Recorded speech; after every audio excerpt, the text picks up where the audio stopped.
The Reed Gardner Power Station sits right next to the Moapa River Reservation. It's just one of the more than 600 coal-fired power plants across America, but it, like every other coal plant, has a dirty little secret. It's called coal ash, and it's making people sick. Coal ash is the toxic waste generated by every lump of coal we burn. It's laced with arsenic, mercury, lead, and other toxic metals. It's the second largest waste stream in America, and it's subject to less regulation than the garbage you take to the curb every week. At Reed Gardner, the coal ash is put into landfills and mixed with water and dumped into ponds. And then, when the wind blows just wrong, it picks up like a sandstorm and blows right at the reservation. It's just one of the hundreds of places across America where coal ash is threatening communities and making people sick. I want to be out. I want to be able to do what the Constitution of the United States says, that I have the right for happiness. Well, I don't have that now. When the wind blows, I'm a prisoner. I go back to jail. The coal ash ponds at Reed Gardner start at the plant and then stretch across the desert to within a few hundred yards of the homes on the Moapa River Reservation. The prevailing winds carry constant pollution straight at the Paiute people who live there. And despite the high documented rates of lung, heart, and thyroid disease, the Reed Gardner plant is currently trying to expand their coal ash ponds and landfills.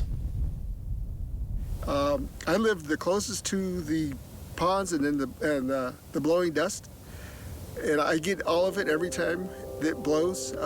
I get sick from the air that is being blown towards us.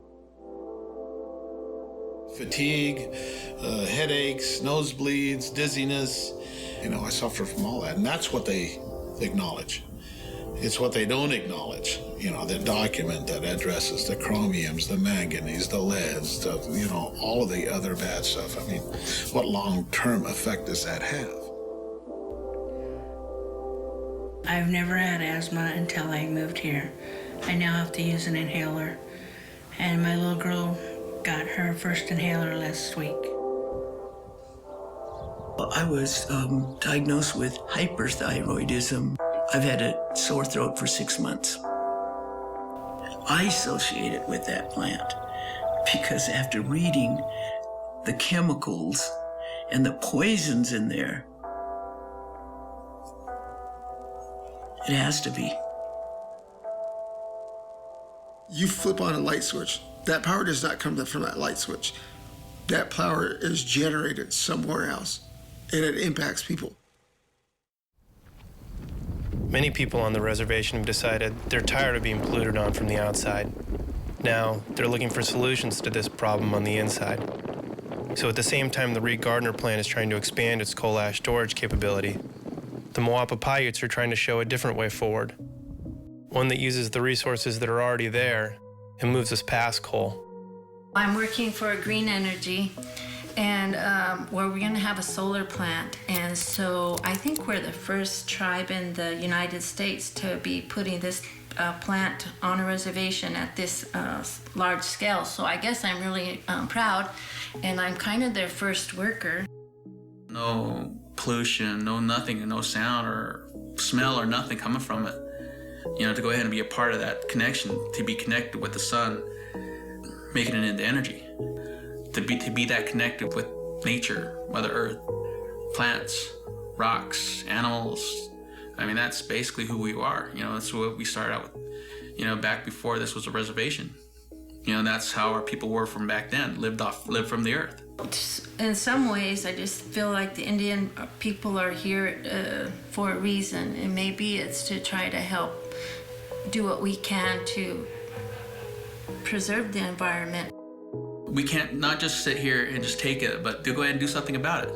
To go ahead and have a solar project, say, hey, there's alternative ways. We are doing it. We are trying to go ahead and be more positive. We're trying to be more active. I'm trying to be more supportive with regarding the environment. For years, Reed Gardner and hundreds of other coal plants have gotten away with polluting people with toxic coal ash. Finally, the EPA is deciding how to regulate it. Strong regulations will help the people of the Moapa River Reservation and the countless other communities across America who are affected by coal ash. There are things that they could do, but a lot of people say it costs too much money. Well, how much money do you put on your life? What do you think I'm worth? You think I'm worth nothing? Come visit the reservation on one of those days when it's really bad, and you'll understand. You would never want to live here. You would never want to raise your kids here. So anybody that is, that wants to not make it a hazard waste needs to experience it. And if they experience it, they will know that it's bad. And for the people that are trying to make it a hazardous waste, more power to you.